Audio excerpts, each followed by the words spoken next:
It has become the most controversial card in sports card history. The Paul Skenes 1 of 1 now has a bunch of different conspiracy theories swirling around it. And Ken Goldin, the owner of Goldin Auctions, says the fix is in. We're gonna break it all down for you next.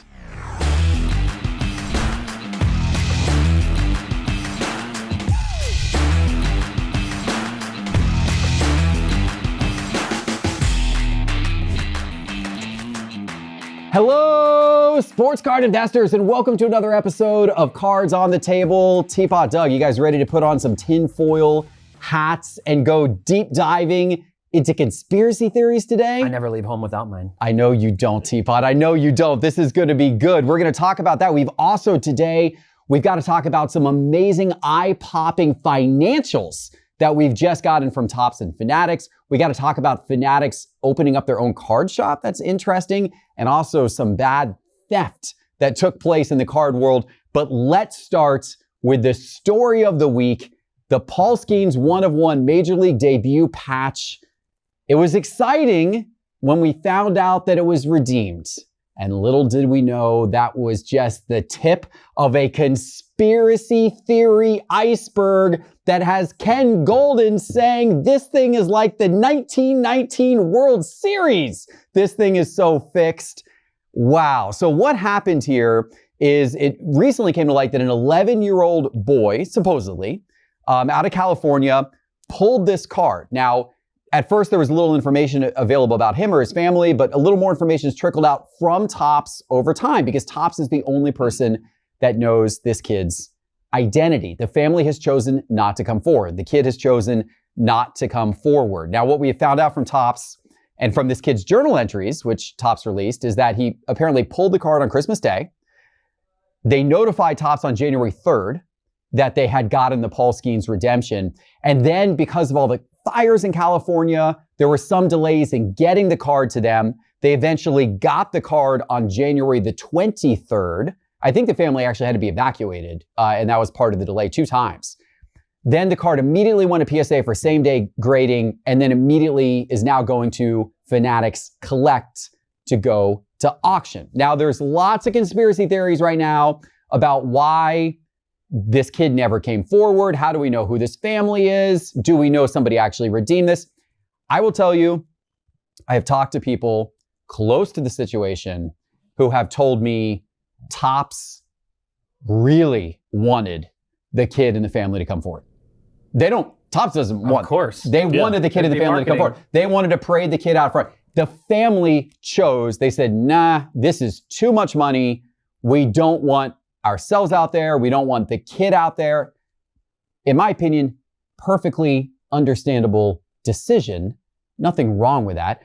Topps got them to agree to release the journal entry, so there was at least something. So there was at least some media thing they could, put a bow on this thing, but it wasn't enough for a lot of our hobby conspiracists. Now, Ken Goldin, what he's mad about is not whether this was a kid or not a kid. He believes that piece of it is true. He's mad that Goldin never had a chance of ever talking to the family and trying to convince them that Goldin was the right place to auction. That instead, Topps and Fanatics redeemed the kid's card and then immediately got the kid and the family to list the card for auction at Fanatics Collect. And there was no opportunity for anybody else to get involved in that process.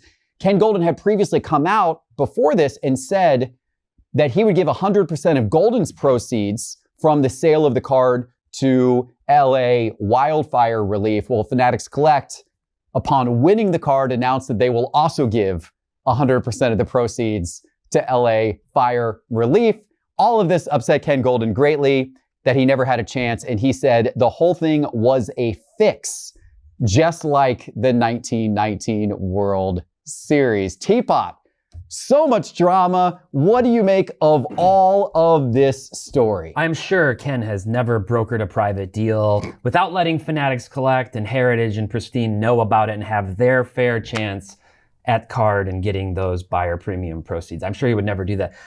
I, for one, am also really upset. I was never contacted with a chance to make a plan. Was Cards HQ contacted? We were not contacted. Were you given a chance? Did you let them know about the lifetime front row seats to the Breaker Arena? That's and right. And a chance to have Chipotle with me Yes. in our lunchroom? Yes. Did you let them know? I mean, and nobody ever reached out to me. I'm incensed. I'm really upset about this. You should be upset by this. We need an executive order to make it clear that Fanatics can't keep getting away with this. This is a travesty. Look, I think the hints at the monopoly are nothing new.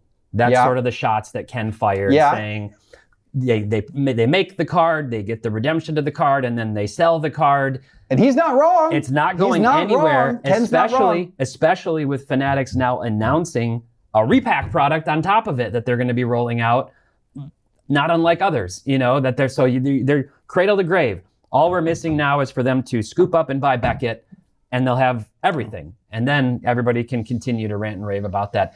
The thing I would caution, I think, on the one hand, Ken would probably like some pressure and some restrictions placed on Fanatics and something to level the playing field on cards like this.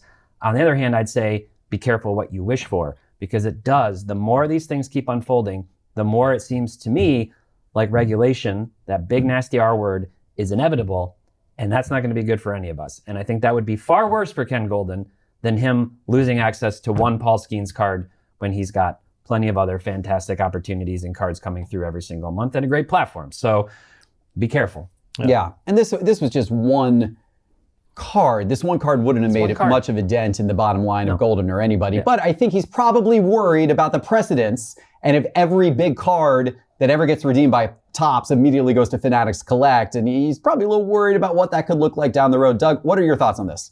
Yeah, I mean, I can see where this came from. I understand how this conspiracy was born. When you read it on the surface and you see that they redeemed this card on the 23rd, and within that time frame, from the 23rd to the 24th, Kevin Lenane, the VP of Fanatics Collect, flies to Dallas, picks up the card, takes it to PSA for walkthrough grading, and hand delivers it to the family. And then it goes to his auction house. I can understand where this conspiracy comes from. I was reading an article by Ben Burrows at Collect Media, not related to Fanatics Collect, where they had spoken with someone who they contacted Robert Edwards Auction and Heritage and said that they had a very expensive redemption card and they were looking to auction soon. They didn't say what the card was, they didn't reveal any other information. And then right before this card goes to Fanatics Collect, they called Robert Edwards and said, we're going in another direction. So it's very likely they did shop around and did consider some other options and made their decision before ever redeeming the card. And I think that's probably what happened here. I think it's unlikely that Topps did all this in-house, Fanatics did all this in-house and cut everybody out of it. We've worked with Fanatics Collect before. We flew to Portland and we filmed a video for them that never saw the light of day because they were worried about a potential conflict of interest that was nowhere near this level. You opened a box of Topps cards and you were going to sell it on their platform. Yeah. They're like, no, conflict of interest. They're very sensitive about this kind of stuff, and it was nowhere near this level. So I don't think there was anything, going on there. But then again, maybe. I mean, it's a big card. There's a lot of at stake here with the biggest card in the hobby. I think the biggest thing that came out of this, and I was reading a conversation on Twitter with Neo and Ben Burrows, with Rob DeMay and Ben Burrows, and they were talking about no matter what happens, there's going to be conspiracies. There's nothing you can do to avoid this.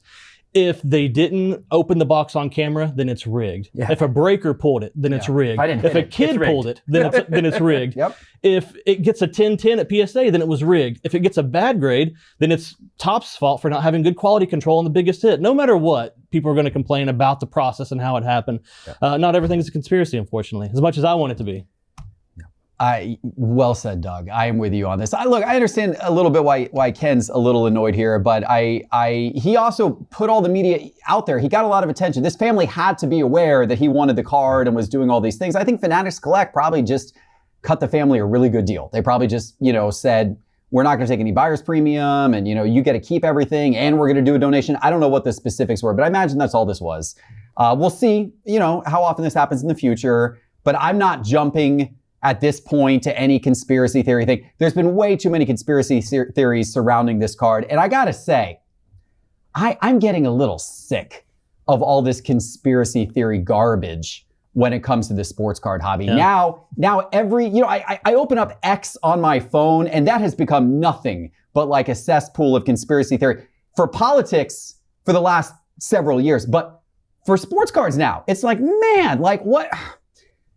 You open up, you buy a box, you take it home, you open it, you don't have a good card, it's CT scanned. You watch an influencer open up a box on his YouTube, like my Topps Transcendent box. Transcendent, it's which loaded. is always good. It's loaded. Topps sent you that box. Which is no, by the way, good. no, they didn't. No, they didn't. But okay, sure. That happens to us all the time. We have that show Arena Battle. We go through a dozen terrible breaks. We have one good one, and it's rigged. All the time. It's enough. Enough with all the conspiracies. We got to take this down a notch in the sports card world. Too many conspiracies. There's no conspiracy here. There's not a conspiracy here. And let's take that down. The problem is, sometimes there are conspiracies. Yes. Like they do happen. Yeah. So when you make every single freaking thing into a conspiracy theory, everything, now nobody's likely to, it's easy to then have a sort of visceral reaction and go, well, then nothing is.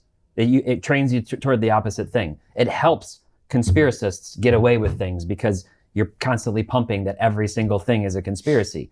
When in reality, sure, there might be. But come on. Don't be a rat. I don't understand the rash rush into everything's a conspiracy. It's fun. I guess it's fun. I like it. Yeah. I will say one more thing. While I hate conspiracy theories, they can actually be good for business. Conspiracy theories get people paying attention. Conspiracy theories get people talking. You remember those YouTubers, those guys who would go on their live thing with their fake Rolex watches, and they would remember these guys who they could never hold a steady job, yet they had fake Rolex watches. They would go on and talk so much gibberish, so much trash, so much ridiculousness about me, about Cards HQ, Crickets HQ. Saying I had paid actors acting as customers. The most ridiculous stuff. These people are getting paid? I look good in a wig. Every time those clowns went on that show and started talking about this stuff, our cash registers would ring. More people would come in the door. We would get more followers on Instagram. We would get more views of our YouTube videos. And the whole thing would just continue to grow. Mm-hmm. Because people would see it. They were tempted by it, or people are tempted by the tabloids and the rumors and the conspiracy theories. It's like part of our brains, unfortunately, that you're drawn to some of that negative content stuff. But then people want to look and they want to decide on their own. So that it encourages them to see what's going on. Is this some big conspiracy? Are there actors in the aisles of Cards HQ pretending to buy cards? Fake employees. They fake employees. They want to look at it themselves. And when they do, and they realize, oh, what those guys are saying is not true, it actually benefits the people that they're saying it about. And that's how a lot of these conspiracy theories work. People will eventually see through it, but the process of people hearing about it and the rumor spreading, it gets people to look, it gets people to pay attention. This Paul Skenes 1-of-1 card, no card in history has gotten as much attention and media as that card at first because of the bounties and the Pirates and Livy Dunn and all of them getting involved. And now, because of the conspiracies and Ken Goldin calling a fix and all of this craziness that went on this last few days. And you know what it all is? It's all a bunch of nothing. And at the same time, it's all a bunch of really good marketing for Topps and Fanatics and the sports card market as a whole. So I both hate conspiracies and from firsthand knowledge know they're actually pretty good marketing. I'm still mad I didn't get contacted. There you go. You should be mad you didn't get contacted. Okay, speaking of good marketing, I'm going to give you some good marketing right now for Arena Club because I'm about to tell you that Arena Club's Ruby Basketball Grail that is dropping in their slab packs tomorrow is none other than a Michael Jordan 1984 star rookie card BGS 7. That is an incredible card worth over $20,000. And if you get one of the Ruby Basketball slab packs when they drop at 1 p.m. Eastern, 10 a.m. Pacific tomorrow in the Arena Club app, you've got a chance of that card. Their Ruby Baseball Grail is an Aaron Judge orange refractor, incredible card. And in football, Tom Brady's 2016 National Treasures Veterans Treasures Signature, number to 10. Beautiful card, beautiful patch, BGS 9. That's in there as well. All you need to do is download the Arena Club app to your phone and then use code SCI20 when registering for 20% off your first purchase on Arena Club. And you can apply that 20% off towards their slab packs when they go live tomorrow, Friday, 1 p.m. Eastern, 10 a.m. Pacific. Okay. Next story. Let's stay on the Fanatics train for a little while because we have a serious business story. We have Fanatics and Topps 2024 revenue results. And I just did a whole episode on the Jeff Wilson Show breaking down their financials. So if you out there listening are interested in a deep dive, go to the Jeff Wilson Show when this is over. A couple of highlights that I'll share with you guys, right? So Fanatics overall, the entire company, the revenue grew 15% from 2023 to 2024. But we care about Fanatics Collectibles, which owns Topps and their marketplace and that type of thing. Their revenue, $1.6 billion in 2024. Topps, the last year we have Topps revenue before they were acquired by Fanatics was back in 2020. And Topps revenue was a little over $300 million. I think 350 million, somewhere in that range. So they've gone from 350 million to 1.6 billion over the course of the last 4 years. Now, granted, that 1.6 billion also includes like Fanatics Collect and some other things under the collectibles umbrella as well. 20% profit margin above 20% profit margin on their collectibles business. Here's what I find really interesting. They are significantly by far the most profitable business unit at Fanatics. Apparel is sub 10% profit margin. And they did 1.6 billion in revenue, which seems small compared to 6.2 billion that apparel's doing. However, they don't have the NBA license fully going yet. They don't have the NFL license fully going yet. Disney, Marvel, WWE, you got to assume that's going to get a lot bigger. Teapot, when you heard these numbers, how did you react? I'm so confused, Jeff. I keep hearing the hobby is dead. Yes. Everybody keeps telling me the hobby is dead, but somewhere in my mind, I can't get those Blesbros out of my head going, it's alive! The hobby is alive! We heard rumors this past year that Fanatics was in big trouble, that Ruben was scrambling, that they were pausing events because they were underwater and couldn't keep up. I would say having $1 billion in cash reserves to $400 million in debt is a pretty good ratio. That's a pretty good cash ratio. Their profitability, like you said, is only going to continue to increase as they fold in football cards and basketball cards and keep doing other things. So kudos, I would say. I mean, they're doing well. My big thing is I hope that the moves that they're making don't prove catastrophic as too much, too fast, too soon, to where too many people are getting in over their heads, coming in with hot money, much like we saw during COVID. We haven't seen price charts spike as much, other than Jaden Daniels, like we have, in those years past. But there's a lot of new money coming in. We still know the value proposition isn't always there, opening new sealed product and everything. So I want to see people stick around. I want to see people stay. I don't want to see them come in and get burned or fed up and then leave just as fast as they came. By all appearances, it looks like things are rising at a healthy rate. You mentioned the 20% margin. That's a good number. It's not excessive. So things look pretty bright to me. And I know you're very optimistic too. We've been talking about that. Yeah, I was definitely impressed by these numbers. Doug, how did you react? Yeah, I mean, it's impressive, but I'm not totally surprised by it. When we first heard the news that Fanatics was acquiring Topps, and they put out this ambitious goal of 10xing the hobby. We had discussions about that, probably several. And I think we were all pretty much in agreement that we thought it was possible because of their marketing power, because of their athlete influence and things of that nature, that we thought this was a realistic goal. And from 2020 to now, they've quadrupled. Just over last year, if you want to forget Topps on its own and you want to just look at Fanatics collectibles rather, 40% over last year. This growth is tremendous. And I don't think it's going to slow down. Like you said, they don't have the licenses yet. They don't have NBA and NFL licenses yet. That's going to explode. Yeah.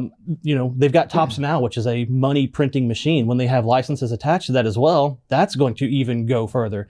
And then we're going to see what they're looking to do as far as expanding internationally. We'll talk about it a little bit later, but international is an untapped market, and they're aiming at it right now. And we're going to see that explode as well. So I'm not shocked by this. I still think 10X is realistic, and I think it's, we're starting to see that vision come together. Now maybe getting into repacks as well, which is another super high margin option. I'm pretty bullish on it. Yeah, I agree. And I broke a lot of this down in my video on the Jeff Wilson show, but one of the things that I said was I see a pathway for Fanatics collectibles, tops, to become the most important business unit at Fanatics by far. Because if their apparel business is $6.2 billion in revenue and is doing sub 10% profit margin, if this is doing 20% plus profit margin at $1.6 billion in revenue, this is going to be easily a $3 to $4 billion business when the NBA and NFL come online. Could be greater than that, could start to get up to the revenue of the apparel business at margin. More than double the profit margin. Yeah. More than double the profit margin. It's going to be the star of Fanatics as a whole. I think that's really encouraging. I'm not going to go into all of my thoughts because people can watch that other video if they care, but overall, I think the numbers are definitely encouraging and impressive. I give a shout out to Simon 466 Cards too, who did a good breakdown of this. He's got a good financial background and went through some of this too. So cool. I haven't seen that one. Yep. I'll have to check it out. Okay. Well, from the good to the bad, we've got a sports card shop in Western Canada, a family-owned sports card shop where BC Sports Cards, where, thieves have been finding ways to break into sports card shops. How about this way? A thief drove his flatbed truck through the front of the store and just took the entire front glass off the store, broke the entire storefront, drove straight into the store, stole thousands of dollars in merchandise, and escaped in another car parked nearby.